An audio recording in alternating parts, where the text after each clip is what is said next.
साथियों नमस्कार। दिल्ली परिवहन निगम की प्रशिक्षण शाला में आप सबका स्वागत है। मैं पीसीआरए से कुलदीप सिंह सिंधु, जो कि पेट्रोलियम मिनिस्ट्री का डिपार्टमेंट है, ड्राइवर ट्रेनिंग प्रोग्राम के लिए आपके पास आया हूँ।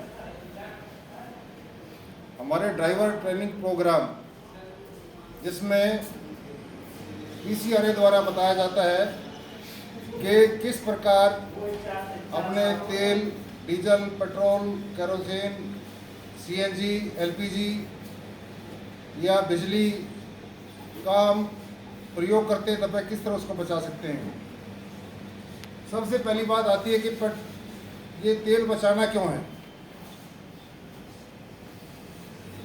तेल हमें इसलिए बचाना है कि तेल बहुत अल्प मात्रा में उपलब्ध प्राकृतिक संसाधन है जो सन 2050 तक भू वैज्ञानिकों के अनुसार खत्म हो जाएगा और 2055 तक सभी प्रकार की गैसें खत्म हो जाएंगी। इसलिए हमें तेल बचाना है। दूसरा, जो हम तेल मंगाते हैं, हमारे बाहर से खरीदते हैं, 80% तेल हम बाहर से खरीदते हैं, जिसके लिए हमें विदेशी मुद्रा बहुत ज़्यादा खर्च करनी पड़ती है। अगर हम तेल की कुछ बचत करेंगे तो हमारा विदेशी मुद्रा ज़्यादा खर्च नहीं होगी और देश समृद्ध होगा और हम भी समृद्ध होंगे। अब कितना बचाना है, क्यों बचाना है, तो हो गया कितना बचाना है।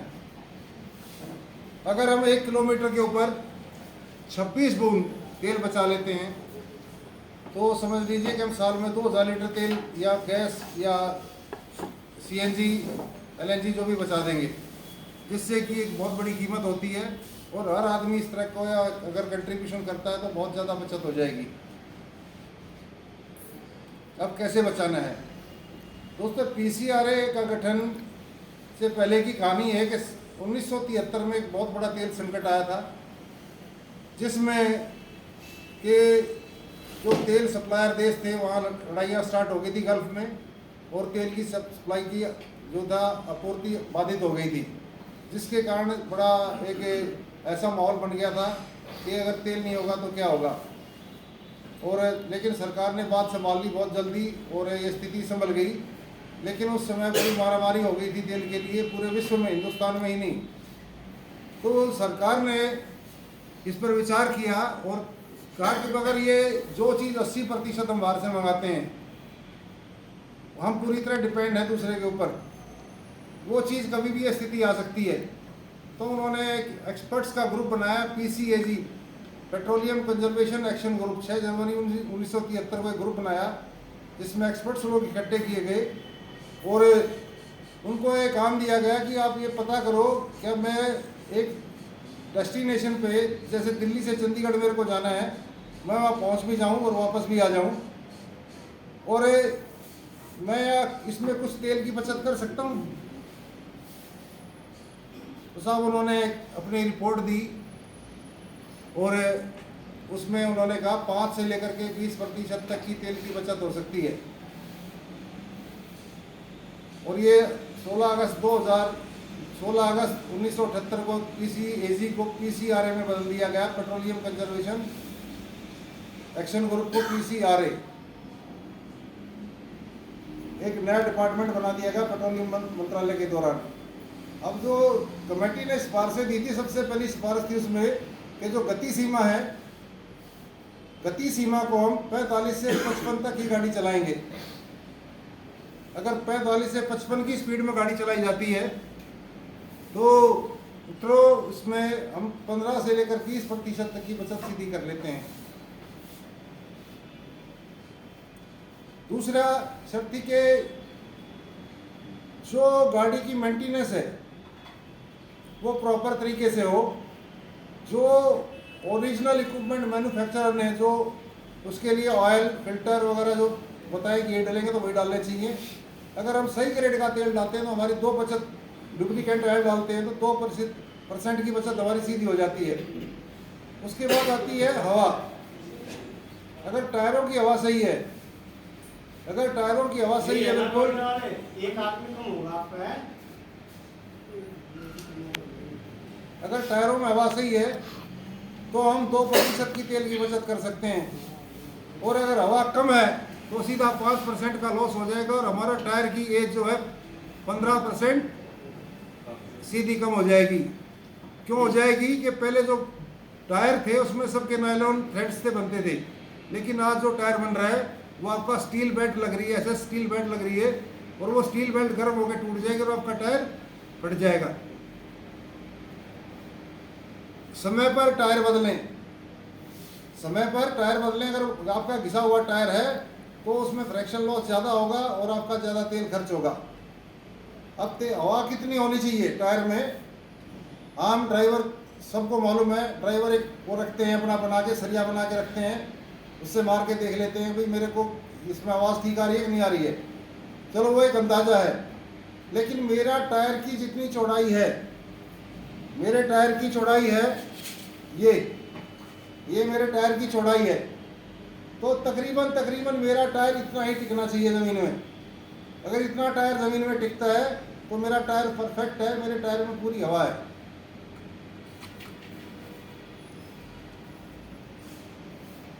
सरकार के लिए भी है कि रोड चौड़े बनाएं, फ्लाईओवर बनाएं, जिससे कि यातायात निर्बाध गति से चलता रहे और गाड़ी अधिक से अधिक कम समय में अधिक से अधिक दूरी तय करे। अब बात आती है कि ड्राइवर की ट्रेनिंग की जरूरत क्यों पड़ी हमें ड्राइवर की ट्रेनिंग की जरूरत क्यों पड़ी? सारे ड्राइवर अच्छी गाड़ी चला रहे हैं, देखने में सब अच्छा लगता है, लेकिन क्या होता है कि जब हम आज तक हमारे भारत में बहुत कम मौका मिला है लोगों को ट्रेनिंग स्कूल में गाड़ी सीखने का।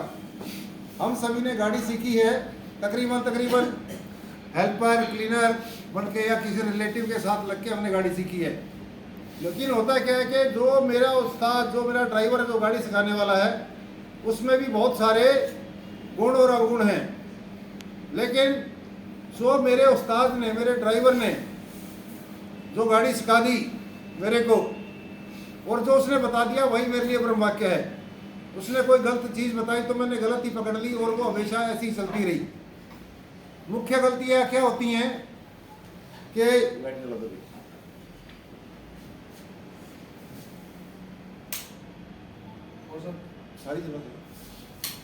मुख्य गलतियाँ क्या क्या हैं?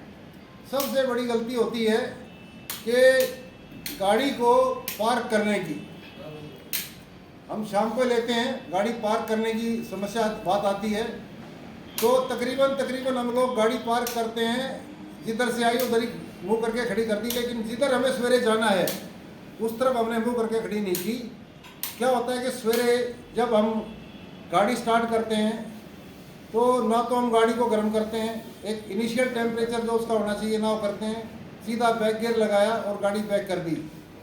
तो जब गाड़ी बैक होती, बैक गियर सबसे बड़ा गियर है और वो भी उस समय लगता है जब हमारी गाड़ी बिल्कुल ठंडी होती है, तो हमारा 30 से 40% ईंधन धुआं बन के उड़ जाता है और इंजन में भी नुकसान हो सकता है।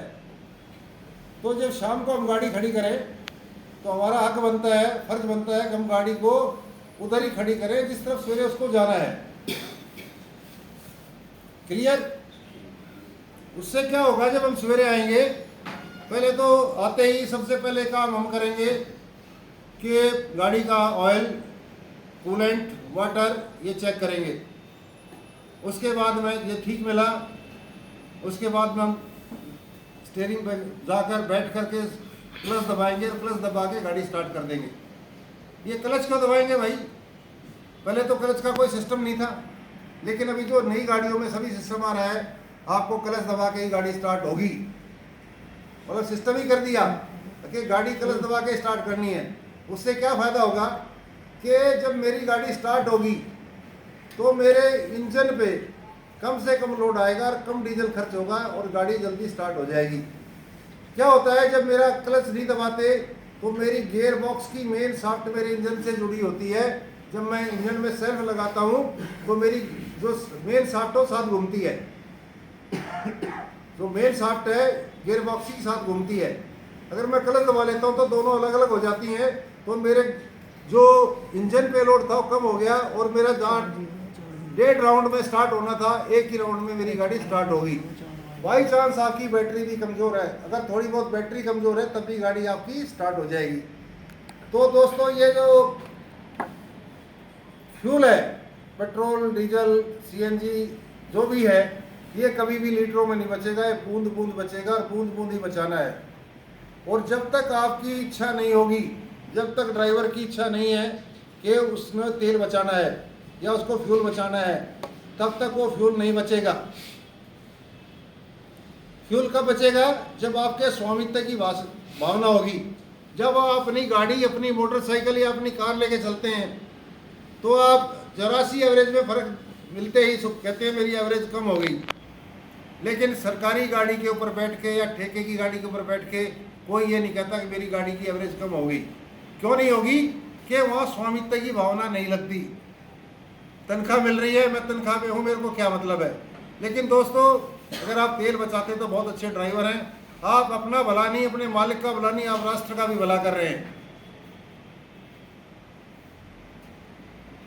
जब गाड़ी मेरी स्टार्ट हो गई, उसके बाद नीचे उतरेंगे, नीचे उतर के और वो टायर, अपनी जो रॉड है वो लेके टायर पे मार के देखेंगे कि मेरी हवा ठीक है।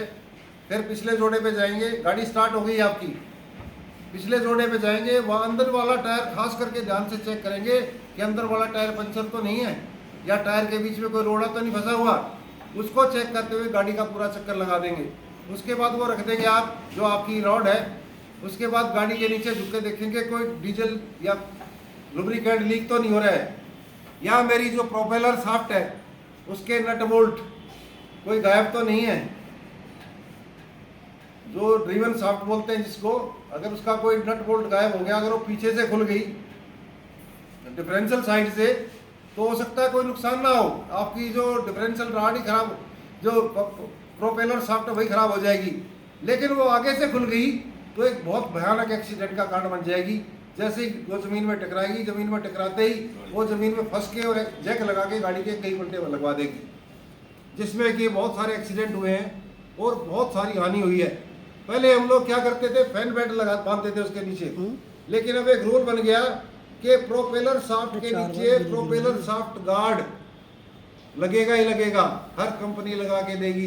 अब एक बहुत बढ़िया स्टील की रॉड है जो 20-25 mm मोटी है, 25 mm मोटी एक राड लगा दी नट बोल्ट से, अगर शाफ्ट गिरती भी है तो उसी के ऊपर गिर जाएगी और शाफ्ट गिरने के बाद वो एक्सीडेंट नहीं होगा। उसके बाद पीछे देख लिया कि गाड़ी के नीचे कोई कुत्ता, कोई आदमी, कोई क्लीनर या कोई भिखारी या कोई इस तरह का तो नहीं है जो गाड़ी के नीचे सो गया हो और आप गाड़ी चला दो मर जाए। जब आपने सारा देख लिया, आप वापस गाड़ी के पास आ रहे हैं तो आपका एक इनिशियल टेम्परेचर होता है 40 से 65 डिग्री टेम्परेचर। 40 से 65 डिग्री टेम्परेचर इस टाइम आपकी गाड़ी का हो चुका है और आप गाड़ी चलाएंगे तो गाड़ी बहुत ही स्मूथ चलेगी, ना कोई धुआं देगी। अगर इससे पहले आप गाड़ी स्टार्ट करके चलते, आपने सवारियाँ बिठा ली और जैसे ही सवारी बिठा के आप दूसरे से तीसरे गियर में आते तो क्या होता, आपकी गाड़ी बैठ जाती, धुआं देने लग जाती और आपकी गाड़ी नीचे जो पिकअप था बनता नहीं और गाड़ी नीचे की तरफ बैठती बैठती बंद भी हो सकती है और इससे बहुत बड़ा नुकसान हो सकता है गाड़ी का। जब आप ये सब करके गाड़ी को 40 से 65 डिग्री तक टेम्परेचर में लेके चलेंगे तो आपकी गाड़ी कोई लोड नहीं मानेगी और बहुत अच्छी और पूरा फ्यूल जलाएगी। नहीं तो क्या होगा, अगर उसमें हम ठंडी लेके चलते हैं तो 30 से लेकर के 45% तक आपका फ्यूल धुआं बन के उड़ जाएगा। अब आती है बचत कैसे करें। आपकी गाड़ी ऑटोमेटिक है, ये डीटीसी में जितने भी आपकी गाड़ियाँ सारी ऑटोमेटिक हैं, इसमें आपको कुछ नहीं करना। लेकिन यही गाड़ी अगर मैनुअल हो, यही गाड़ी अगर मैनुअल है तो उसमें आप बहुत कुछ कर सकते हैं। क्या कर सकते हैं कि गियरिंग सिस्टम जो है, अगर गियरिंग सिस्टम को सुधार लिया जाए तो आप सीधे 20% के स्लॉट में आ जाएंगे बचत करने वाले में। तकरीबन क्या होता है, car driver, scooter driver, motorcycle driver या बस वाले में पहला गियर लगाते हैं और जब तक के इंजन अपनी पूरी लिमिट पे ना पहुंच जाए है या प्रेशर लीक ना कर दे, प्रेशर लीक ना करते जब तक तो गियर चेंज नहीं करते। फिर दूसरे में भी ऐसे ही, तीसरे में भी। पहली बात तो पहला गियर लगाते ही नहीं है, सीधा दूसरे गियर में, और कुछ अच्छे ड्राइवर जो है उससे भी वो तीसरे गियर में गाड़ी उठाते हैं, जो कि बिल्कुल ही गलत है।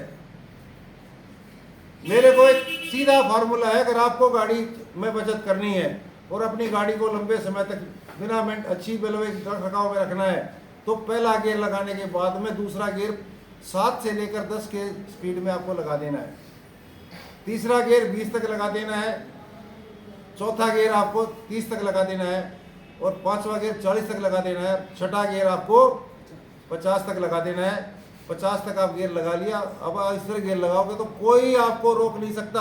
अगर आपकी एवरेज 3.5-4 km पर लीटर आ रही है तो 5-5.25 की एवरेज सीधी आपकी पहुंच जाएगी। और ये आपका क्या आता है, डीटीसी में आपके ऊपर को रिस्पॉन्सिबिलिटी नहीं है कि आपने कितनी गैस जला दी, लेकिन दोस्तों अब ये रिस्पॉन्सिबिलिटी ट्रांसपोर्ट जो स्टेट ट्रांसपोर्ट है उन्होंने लगानी शुरू कर दी है। अभी हरियाणा में अगर एक ड्राइवर 180 लीटर तेल लगता है उसके रूट पे, अगर वो 220 लीटर तेल लगा के आता है तो शाम को उसको पंप पे जब तेल डलेगा, उसकी रिफिलिंग होगी गाड़ी चक्कर लगाने के बाद में, तो 40 लीटर की पर्ची उसको दे दी जाएगी। 40 लीटर के पैसे आपको अपनी जेब से देने पड़ेंगे। अब ये देखिए, आप पैसा देने के लिए आते हैं या कमाने के लिए आते हैं? आपका जो परिवार है कितनी मेहनत करता है आपके लिए। आप सवेरे 4 बजे 3 बजे उठ के चलते हो तो आपका परिवार, आपके बच्चे वो 1 घंटा पहले उठ के आपके लिए चाय, नाश्ता, गर्म पानी ये सब चीज़ करके रखते हैं। किस आस में कि मेरे जो है मतलब हस्बैंड है, बेटा है, भाई है, बहन है, ये नौकरी करने जाएगा और पैसा कमा के लाएगा। लेकिन आप अगर इस तरह पैसा कमाने की बजाय वहाँ अपने पास से दे के आएंगे, 3,000-2,000 का डीजल रोजाना अपने जेब से भर के आएंगे तो कैसे गुजारा होगा। तो ये चीज़ सभी जगह आने वाली है दोस्तों कि रिस्पॉन्सिबिलिटी फिक्स होगी। और रिस्पॉन्सिबिलिटी फिक्स भी ना हो तो अगर आप देशभक्त हैं, आप ये सोचते हो मैं इस देशभक्त हूँ पूरा, और है भी, कोई शक नहीं है, तो डीजल बचाना, ईंधन बचाना शुरू कर दो। क्योंकि राष्ट्र का सबसे बड़ा खर्चा जो है विदेशी मुद्रा भंडार पे होता है। विदेशी मुद्रा भंडार कहाँ से आता है? सरकार को डॉलर सरकार छाप नहीं सकती है, किसी से मांग नहीं सकती है, खरीद नहीं सकती है। डॉलर कमाने के लिए सरकार कुछ यूनिटें लगाती है, जो एक्सपोर्ट बेस्ड यूनिटें हैं, उनको सरकार अपनी तरफ से बहुत सारी छूट देती है। 10 साल के सेल टैक्स में भी छूट हो गई, आपकी एक्साइज में छूट हो गई, बिजली में छूट हो गई, ज़मीन के रेट में छूट होगी। इस तरह की छूट देके उसको प्रोत्साहित करती है कि आप अपना माल बनाइए और इसको एक्सपोर्ट कीजिए। एक्सपोर्ट करने के बाद जो पैसा आएगा, जो डॉलर आएगा, सरकार उसको रख लेगी, उसके बदले रुपये आपके खाते में डाल देगी। तो ये बड़ी मेहनत से आपका जो डॉलर इकट्ठे होते हैं, इस डॉलर को धुएं में ना उड़ाएं और हो सके तो एक आध पीढ़ी और आगे चल जाए, तेल की ऐसी कोशिश करें कि ईंधन हमारा 1-2 पीढ़ी आगे चल जाए। अब ये सारी चीज़ें हो गई। ड्राइवर, आप सोचते होंगे ड्राइवर ऐसे ही बन जाता है, ड्राइवर ऐसे नहीं बनता। ड्राइवर इस राष्ट्र का एक स्तंभ है, ड्राइवर खंबा है। अगर ड्राइवर ना हो, गाड़ी ना चलाए तो सब कुछ जाम हो जाएगा। अगर ड्राइवर अच्छा है और गाड़ी चल रही है और तेल की बचत हो रही है तो एक राष्ट्र को आगे जाने में कोई भी नहीं रोक सकता। और पीसीआरए का यही प्रयास है।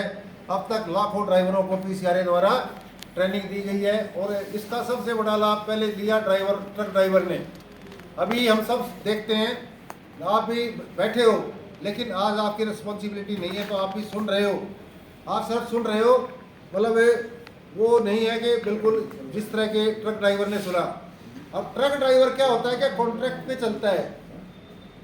ट्रक ड्राइवर कॉन्ट्रैक्ट पे चलता है और उसको एक फिक्स अमाउंट दिया जाता है। दिल्ली से चेन्नई जाना है तो मालिक उसको 2 लाख रुपए देगा। भाई 2 लाख रुपए में आपका डीजल भी है, पुलिस खर्चा भी है, रोड टैक्स भी है, टोल भी है, और पंचर हो गया या आपकी क्लीनर की तनख्वाह और आपकी तनख्वाह सब कुछ इसी में मिलेगा। तो दोस्तों ये देखिए, अगर वो ड्राइवर वहाँ डीजल जितना उसका लगता है उससे ज़्यादा जला देगा तो क्या होगा? उसकी तो तनख्वाह खत्म हो जाएगी। तनख्वाहें भी बहुत ज़्यादा नहीं है ड्राइवर्स की, ट्रक ड्राइवरों की 15-20 हज़ार से ज़्यादा वे लोग वेतन नहीं पाते हैं। लेकिन कितना जोखिम भरा काम है, कितनी मेहनत है, ये आप सबको मालूम है।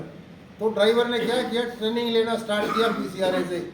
और अभी देखते हैं हम 100 की स्पीड, 80 की स्पीड में निकल जाते हैं रोड पे घूमने के लिए, शिमला कहीं जा रहे हैं आगे, तो हम देखते हैं कि पूरे रोड में 200 किलोमीटर, 250 किलोमीटर, 300 किलोमीटर के दायरे में ट्रक जो है हमारे लेफ्ट साइड में रेंगते हुए दिखाई देते हैं 45 से 50 की स्पीड में।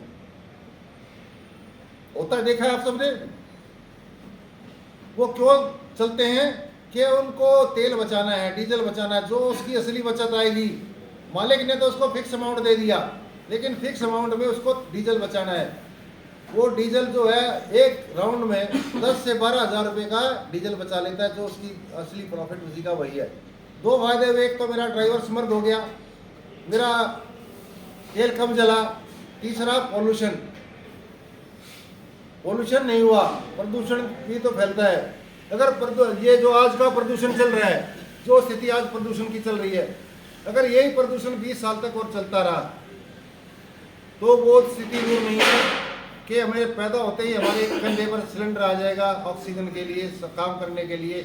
और दोस्तों, ये कोरोना में सबने देख लिया कि एक सिलेंडर की कीमत कितनी है।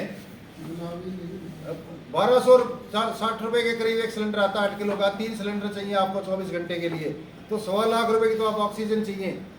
लेकिन क्या है, हमने प्रकृति को कभी धन्यवाद नहीं दिया।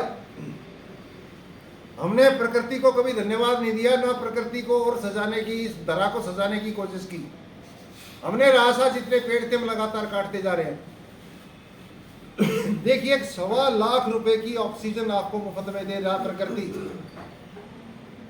आप लोग किसान हैं, लेकिन क्या हुआ कि पहले एक किसान के खेत में चारों तरफ 1 एकड़ में 10 से 15 पेड़ होते थे। लेकिन आज क्या हुआ कि हमारे खेत में एक भी पेड़ नहीं है। कारण क्या हुआ कि जैसे जैसे जमीन घटती गई, लोगों ने उसका दोहन ज़्यादा करने की कोशिश की। अगर पेड़ होता है खेत में तो लगता है कि ये इसके नीचे फसल नहीं होगी, इसके ऊपर पक्षी बैठेंगे, फसल में नुकसान पहुंचाएंगे। तो हमने क्या किया, उस पेड़ को काट दिया। लेकिन किसी ने भी ये नहीं बताया आपको कि उस पेड़ के नीचे हम एक ऐसी फसल भी बो सकते थे कि वो पेड़ भी रह जाए। वो हमारा जो धरती पुत्र था, वो धरती पुत्र है हमारा। एक हमारा अपना मानव पुत्र है, एक धरती पुत्र है। मानव पुत्र कमाता है, धरती पुत्र हमें सांस देता है। उस धरती पुत्र को काटने की बजाय उसके नीचे हम हल्दी बो देते और 3 साल में खुदाई करते, तो 3 साल की जितनी फसल होनी उससे दुगनी पैसा हमें हल्दी दे देती। तो एक पर्यावरण भी है जिसके कारण हमें तेल को बचाना है। नहीं तो स्थिति आ जाएगी तो बहुत गंभीर हो जाएगी। आदमी कमाए खाएगा कुछ नहीं है, सिर्फ ऑक्सीजन ही खरीदेगा। और ऑक्सीजन से, हवा से पेट नहीं भरता, पेट तो रोटियों से भरता है। अब बात आती है इंजन की। मालिक जो है टाइम पे सर्विस कराएगा, ओरिजिनल स्पेयर पार्ट डालेगा और अच्छी वर्कशॉप से उसकी ट्यूनिंग कराएगा, जिससे कि गाड़ी धुआं ना दे। 100% जो हमारा फ्यूल एफिशिएंसी वो हमें मिले। अब ये फ्यूल एफिशिएंसी क्या है? हमारा जो इंजन है सन 2011-12 तक, अब भाई हमारे इंजन में कितने वाल्व हैं?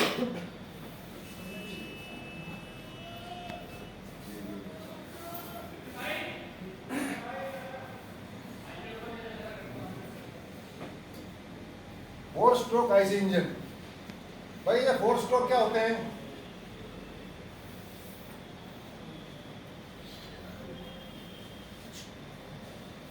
हमारा पिस्टन है, पिस्टन के अंदर एक सिलेंडर है। ये सिलेंडर, इसके अंदर एक पिस्टन है।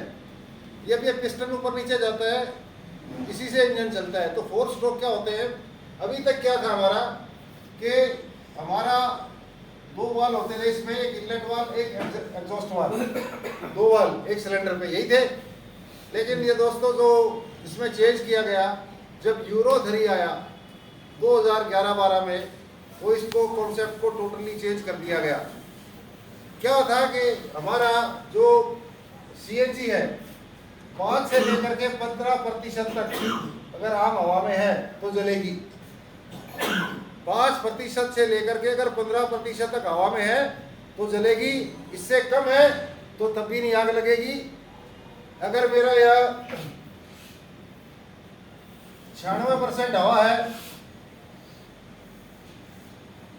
और 4% मेरी है सीएनजी, तो मेरी यह आग नहीं लगेगी। अगर ये मेरी 15 की बजाय या 16% हो जाए और यहाँ हो जाए 84%, तो तब भी आग नहीं लगेगी। क्लियर ये बात? अब क्या है हमारा, जो मेरे को ये मालूम है कि मेरी सीएनजी 5 से 15% तक जलती है। अगर इसमें हवा कम हो जाए आपकी ये तो पूरी रहेगी। अगर 5% है तो सीएनजी तो आपकी 5% है, लेकिन हवा क्या है, यह 90% है। तो क्या होगा, मेरा जो कुछ सीएनजी बगैर जले हुए धुएं के रूप में बाहर निकल जाएगी, पूरी तरह नहीं जलेगा, पूरा जो है आग नहीं लगेगी, कुछ सीएनजी रह जाएगी। क्यों? कि उसमें उसका जितनी परसेंटेज हवा की थी वो नहीं, ऑक्सीजन की थी, वो नहीं मिलेगी। तो पहले सिस्टम क्या था कि मेरा पिस्टन इनहेलेशन सबसे पहला क्या था, हवा खींचता था अंदर, और हवा जो खींचता था, जो इसके अंदर अपनी चूस बनती थी जैसे पिचकारी के अंदर बनती है, वही खींच पाता था। उसमें हवा चाहे वो पूरी 100% खींच ले, चाहे 90% खींच ले, वो हमारे रिंग्स के ऊपर डिपेंड करता था कि हमारे रिंग्स कितने स्वस्थ हैं।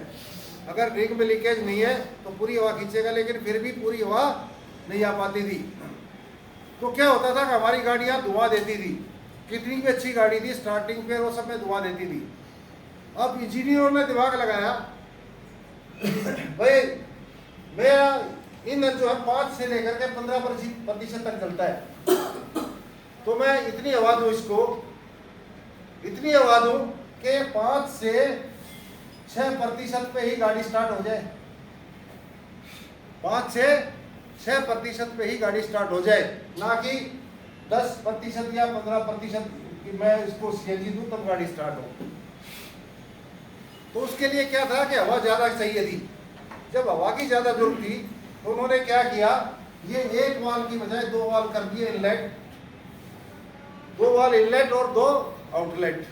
2 से हवा खींचेगी है, लेकिन 2 से जाएगी। अब ये समस्या तो और बढ़ गई कि जब एक में ही हवा पूरी नहीं हो रही थी, अब उसने 2 वाल्व लगा दिए। जब उसके एक वाल्व था तो उसमें भी समस्या आ रही थी, लेकिन इसने 2 वाल्व लगा दिए। तो इसका संसाधन खोजा गया टर्बो चार्जर। टर्बो चार्जर एक पंप है, एक वो पंखे हैं 2 ये इस तरह लगे हुए हैं, ये इसकी बॉडी है, ये इस तरह है, ये इस तरह है। इसमें एक पंखा लगा हुआ है जो धुआं हमारे साइलेंसर से जुड़ा हुआ है। जब गाड़ी स्टार्ट होती है तो पंखा घूमता है, और उसका घूमने का जो रेशियो है बहुत बड़ा कमाल का है। 75,000 से 1.5 लाख चक्कर प्रति मिनट लगाता है ये। क्या 1.5 लाख से लेकर के 75,000 से लेकर 1.5 लाख चक्कर प्रति मिनट लगाता है, धुएं से चलता है। लेकिन इसके दूसरी तरफ क्या किया, ये पंखा इधर था तो एक पंखा इधर लगा दिया गया इसमें। जब ये घूमेगा तो क्या किया इसने, हवा को अपनी तरफ खींचा। वो हवा कहाँ से खींची इसने, जो हमारा इनलेट है और उसे एयर फिल्टर से होकर हवा अंदर को खींची, और हवा अंदर खींच के प्रेशर से इन दोनों वाल्वों में इसने पहुंचा दी। तो हवा की अब कमी नहीं रही हमारे पास, मतलब हवा ज़्यादा होगी तो परसेंटेज इसकी कम हो जाएगी। तो 5 से 6% पे हमारी गाड़ी स्टार्ट होना शुरू होगी और हमारी गाड़ी की एवरेज अपने आप ही बढ़ गई।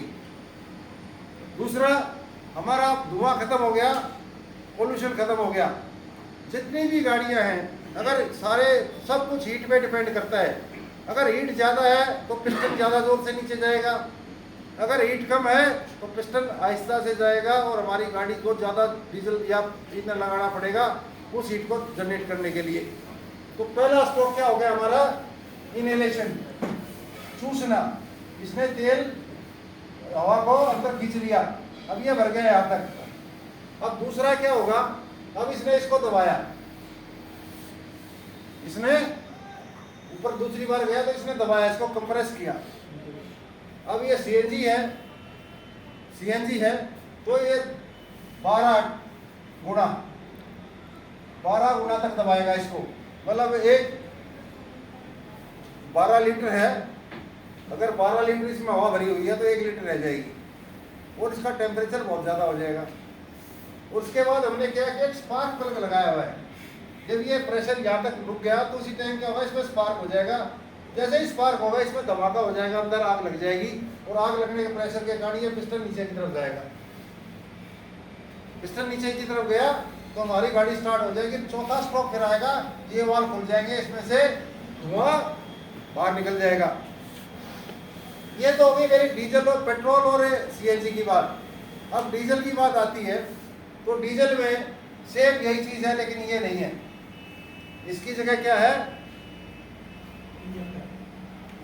इसमें ये क्या हुआ, हवा के साथ क्या आया मेरा, सीएनजी मिक्स, सीएनजी प्लस में हवा, जो लेवल मिक्सचर था वो भर गया था इसके अंदर। अब डीजल में क्या है, यार नोजल है,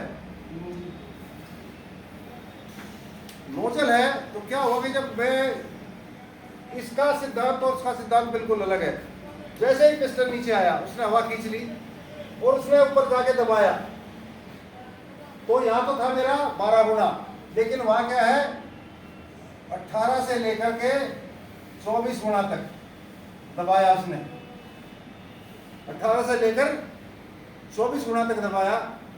तो क्या होगा कि ये जो मिक्सचर यहाँ जो हवा है इसका टेम्परेचर 225 से लेकर 225 डिग्री से लेकर के 250 डिग्री हो जाएगा। प्रत्येक ईंधन, प्रत्येक वस्तु का एक सेल्फ इग्निशन टेम्परेचर होता है कि उसमें आग कैसे लगे, कितने टेम्परेचर पे आग अपने आप लग जाएगी। जब हम ये करते हैं डीजल में जो है 250 से, अगर यहाँ डीजल रखा हो और 250 से 250 डिग्री तक टेम्परेचर हम करते हैं तो क्या हुआ, उसमें अपने आप आग लग जाएगी। जब ये 250 डिग्री पहुंच गया था, इसने क्या किया, यहाँ नोजल ने फाइन स्प्रे मार दिया और फाइन स्प्रे मारते ही क्या होगा, 250 डिग्री टेम्परेचर है, वहाँ डीजल अपने आप जल गया और गाड़ी आपकी स्टार्ट होगी। क्लियर? तो ये इसमें भी हो सकता था, ये पेट्रोल में क्यों नहीं किया भाई हमने, पेट्रोल में सीएनजी में भी कर सकते थे हम, लेकिन क्या होगा कि अब बात आती है डीजल या पेट्रोल, कौन सी चीज खतरनाक है भाई, सबका वजह पेट्रोल खतरनाक है, लेकिन दोस्तों पेट्रोल से डीजल ज्यादा खतरनाक है। मेरा एमएस जो है अगर 2% से लेकर के 8% तक अगर हवा में है तो आग लग जाएगी, लेकिन डीजल जो मेरा है अगर 0.7 से लेकर के 7.5% तक हवा में है तो आग लग जाएगी।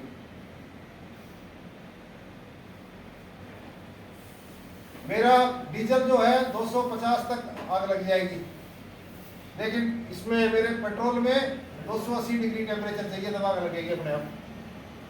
अगर मैं यहाँ यही सिस्टम अपनाता हूँ पेट्रोल के लिए तो मेरे इसका इंजन का साइज बहुत बड़ा हो जाएगा, क्योंकि मेरे को ये जैसे मेरा 24 गुना तक मैंने दबाया डीजल को, हवा को, यहाँ मेरे को 28 से 30 गुना दबाना पड़ता।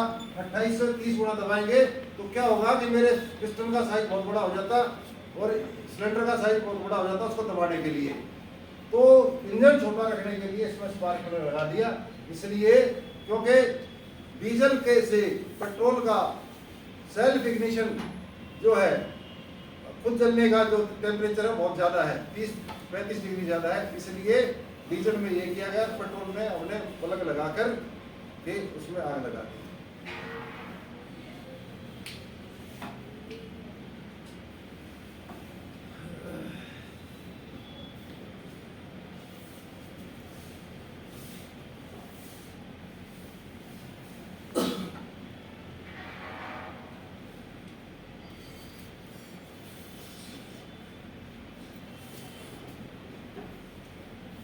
ये क्लियर है कि फिर यही बात कहूँगा, ट्रेनिंग तो ट्रेनिंग है, ट्रेनिंग में क्या चीज़ बतानी है कि वो चीज़ें जो आपको मालूम है उसको लयबद्ध तरीके से बताना है, सब चीज़ें आपको मालूम है और हमारे जो दोष हैं वो दूर करने हैं। अब ड्राइविंग में अब गाड़ी स्टार्ट हो गई आपकी, सारे काम हो गए हैं। सबसे पहले क्या है कि तकरीबन ड्राइवर सेकंड गियर लगा के चलते हैं। भाभी फर्स्ट गियर क्यों नहीं लगाया आपने? कहता उस्ताद जी ने बताया था स्पेशल गियर है। मैं भी यही कह रहा हूँ, ये स्पेशल गियर है। फर्स्ट गियर कभी भी गाड़ी दौड़ाने के लिए नहीं है। अभी एक गाड़ी खड़ी है, हम 10 आदमियों को लेकर चलते हैं, उसको धक्का लगाएंगे। अगर मेरे सभी आदमियों के पास 1-1 किलो पावर है तो सारे 1-1 किलो पावर लगाएंगे, 10 किलो से वो हिलेगी। हिल गई। उसके बाद मैं कहता हूँ भाई 2 किलो पावर हटा दो, 2 आदमी हटा दो, वो फिर भी चल रही है और ज़्यादा तेज चल रही है। फिर कहता हूँ 2 हटा दो, फिर भी चल रही है। कहते हैं 5 आदमी मैंने हटा दिए, फिर भी उससे तेज चल रही है। क्लियर ये बात? तो यही बात है, स्पेशल गियर हमारा है, उसको गाड़ी को हिलाना है, ना कि गाड़ी दौड़ानी है। अगर आप दूसरे गियर में गाड़ी लगाएंगे तो क्या होगा, आपको एक्स्ट्रा 30% एक्सेलरेटर ज़्यादा देना पड़ेगा। हमारा मतलब 30% तेल ज़्यादा खर्च होगा। तो पहले गियर में हमें गाड़ी लेके स्टार्ट करनी है, चलानी है, धक्का देकर उसको हिलाना है। उसके बाद दूसरा गियर, तीसरा गियर, चौथा गियर, 5वां गियर।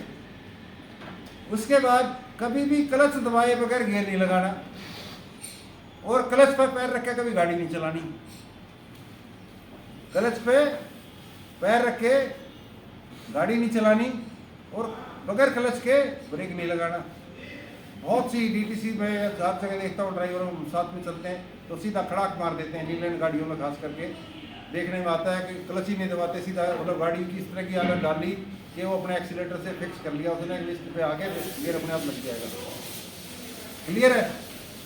अब जब मेरा स्टैंड आता है, अभी हम क्या करते हैं कि क्लियर दिख रहा है रास्ता, स्टैंड आ गया, लेकिन फिर भी गाड़ी मेरी 40 की 45 की स्पीड में हो जाकर ब्रेक ले रही है। जब स्पीड में ब्रेक लेते हैं तो 2 नुकसान होते हैं। एक तो 30-40 मीटर की दूरी का हमने जो एक्सेलरेशन किया है, जो हमने एक्सीलेटर दबाया है, उस एक्सीलेटर में दबाने में जो हमने गैस खर्च की है वो ज़्यादा खर्च की। दूसरा, जब हमने ब्रेक लगाए तो क्या हुआ, हमारे टायर भी ज़्यादा घिसे। तीसरा, हमारे ब्रेक शू भी घिसे है, और इंजन पे भी मेरे जोर आया, क्योंकि ऑटोमेटिक गाड़ी है। अभी ऑटोमेटिक गाड़ी में सीधा सिद्धांत है कि आपका एक्सीलरेशन से गियर सिस्टम जुड़ा हुआ है सेंसर के द्वारा। जैसे ही आपकी स्पीड ज़्यादा होगी, आप एक्सीलेटर दबाओगे, आपका गियर अपने आप ऊपर की तरफ बढ़ते चले जाएंगे। First, second, third, fourth, fifth में अपने आप चला जाएगा।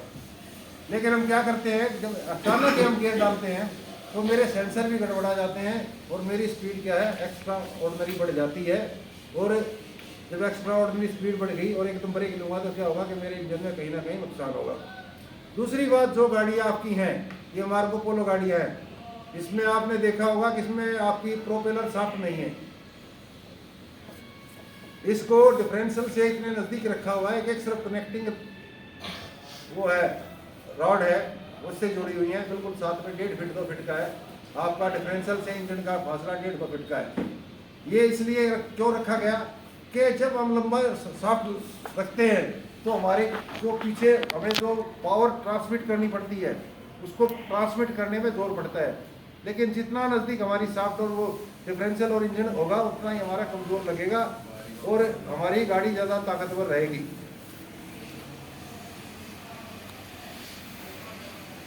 अब यहाँ तक तो हो गया ठीक। आपको जब स्टैंड आएगा उससे 40 मीटर 50 मीटर पहले आप एक्सीलेटर से पैर उठा लेंगे। जब आप पैर उठा लेंगे तो क्या होगा कि आपकी गाड़ी में जो फ्यूल की कंजप्शन है वो एकदम आइडियलिंग पे बहुत कम हो जाएगी, और आपका जो गाड़ी का जो सेंसर है अपने आप गियर डाउन मारते मारते स्टैंड तक गाड़ी को आपकी 5 या 6 की स्पीड में ले आएंगे। वहाँ ब्रेक लगा लीजिए। जैसे ही ब्रेक लगाया तो हमारे साथियों को चाहिए कि बहुत आलस्य में रहते हैं, उस टाइम भी हम क्या करते हैं, गियर एंगेज ही रहता है। जब गियर एंगेज रहता है हमारा ऑटोमेटिक गाड़ी में, तो क्या होता है कि कितना भी सेंसर काम कर ले, लेकिन फिर भी इंजन पे जोर पड़ता है, इंजन भागने की कोशिश करता है, और वो ब्रेक लगने के कारण क्या होगा कि मेरी स्पीड बहुत थोड़ी सी ज़्यादा हो जाती है और मेरी जो फ्यूल की कंजप्शन वहाँ बढ़ जाती है। अगर उस टाइम ब्रेक लगाते जगह अगर हम न्यूट्रल कर ले गाड़ी को, तो क्या होगा कि मेरी फ्यूल की कंजप्शन वहाँ बढ़ जाएगी। अब उसके बाद आती है रेड लाइट। रेड लाइट पे भी सही मायने में क्या है कि अगर मेरी 25, 26 या 30 सेकंड तक की रेड लाइट है तो मेरे को गाड़ी बंद करनी चाहिए। लेकिन मैं आपको सलाह दूंगा कि अगर आपकी गाड़ी तब बंद करनी चाहिए कि गाड़ी आपकी स्टार्ट हो सके, और उसमें जो आपका एयर सिस्टम जो लगा है वो आपका ये लीकेज ना हो, जिससे कि ये ना हो कि आपने गाड़ी बंद कर दी, पहली बात तो गाड़ी स्टार्ट ना हो, और गाड़ी स्टार्ट होगी तो क्या होगा, आपको प्रेशर बनाने में ही 20 मिनट लग जाए। जो मतलब फ्यूल बचाना था उससे ज़्यादा हमने फ्यूल खर्च कर दिया और जनता की या पब्लिक की मुसीबत और बढ़ा दी, ट्रैफिक जाम और कर दिया। तो आपकी गाड़ी हर समय ऐसी होनी चाहिए कि किसी भी टाइम बंद कर ले और किसी टाइम उसको चला ले। अब उससे बात आगे आती है ओवरलोडिंग की। ओवरलोडिंग कभी भी नहीं करेंगे आप। अगर आप ओवरलोडिंग करते हैं, एक गाड़ी में मैन्युफैक्चरर ने बता दिया कि 12 टन इसका टोटली वेट प्लस में लेडन वेट प्लस में लेडन वेट। लेडन वेट वो खाली गाड़ी, लेडन वेट में सवारी 35 सवारी बिठा के जो आपका वजन है 12 टन है, 13 टन है, 14 टन है, 12, 13, 14 टन जो भी है उसके हिसाब से आप उतना ही लोड डालेंगे तो आपकी गाड़ी की एफिशिएंसी हमेशा बनी रहेगी, एवरेज बढ़ेगी। अब उससे बात आती है, आजकल क्या हो गया है कि गाड़ियाँ हमारी, हमको भरोसा ही नहीं है कि इतने फ्लाईओवर बन गए कि मेरी गाड़ी चढ़ जाएगी। गाड़ी चढ़े या ना चढ़े, लेकिन हमारे ड्राइवर भाई क्या कर रहे हैं कि सीधा डाउन मार देते हैं। कोई ड्राइवर मैंने ऐसा नहीं देखा कि जो बगैर डाउन मारे हुए पुल पे गाड़ी चला, फ्लाईओवर पे गाड़ी चलाता होगा। 99% ड्राइवर आपके डाउन मार के वहाँ गाड़ी को चलाते हैं। डाउन मारने में क्या होता है, पहला तो खर्चा ये होगा कि मैंने उस लेवल तक मैं गाड़ी को ले गया, 4th gear 5th gear 6th gear तक मैं एक्सील खर्चा करके वहाँ तक पहुँचा हूँ।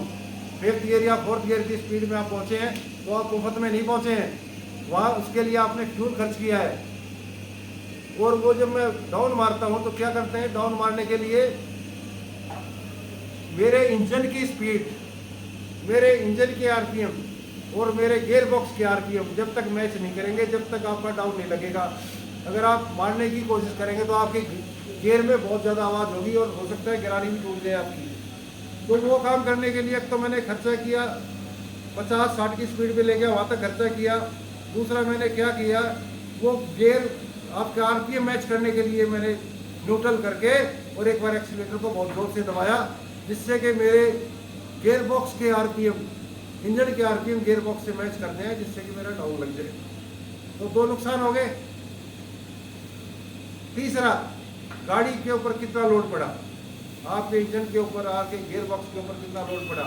जब आप जैसे ही डाउन मारकर क्लच छोड़ते हैं तो गाड़ी बहुत झटका लेती है, आपके इंजन में भी और आपके गियर बॉक्स में बहुत ज़्यादा नुकसान होता है और फ्यूल की जो बर्बादी तो होती है। तो कोशिश ये करेंगे कि ये काम ना करें। अगर आप यही काम करना है, मान लिया पुल आ गया और आपको समझता है कि गाड़ी मेरी चढ़ नहीं पाएगी, तो ये किसी ने नहीं कहा कि आप 50 की स्पीड पे ले जाके पुल पे जाके गाड़ी पहुँचाओ और 50 की स्पीड पे फिर आप डाउन मारो। आप दूर से ही डाउन उसको गाड़ी को ब्रेक में लेकर नीचे लाकर दूसरे तीसरे गियर में गाड़ी चढ़ा सकते हैं आराम से, और यही करना चाहिए। और यही पीसीआरए की एक सीख है कि हमें सब चीज़ें मालूम है।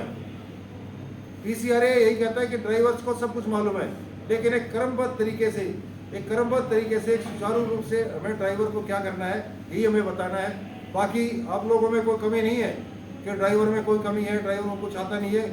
ड्राइवर ट्रेनर से भी ज़्यादा समझदार हो सकता है, अरे होता है, लेकिन हमें आपको क्रमबद्ध तरीके से एक उसको जगाने के लिए, आप कई बार नींद में हो जाते हैं तो अगर पढ़ाने वाला ही बोलता भैया खड़े हो जा, इधर ध्यान, एक बार चिटकी बजाएगा थोड़ा सा ध्यान आ जाए, तो एक तरह का रिफ्रेशर कोर्स है कि हम कोशिश करेंगे जो भारत सरकार का पेट्रोलियम एवं नेचुरल गैस मंत्रालय जो है उसके द्वारा पीसीआरएस का जो कोर्स चलाए जा रहे हैं, ये सिर्फ इसलिए चलाए जा रहे हैं कि राष्ट्र की समृद्धि, मालिकों की समृद्धि, ड्राइवरों की समृद्धि और हमारे जो पर्यावरण के कारण हमें होने वाले नुकसान से बचाया जा सके। धन्यवाद।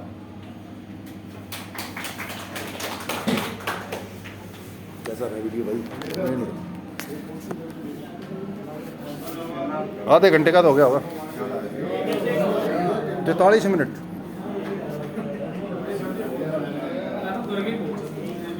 भाई तेरे को गर्मी लग रही, मैं तो भौंक रहा हूँ तब से।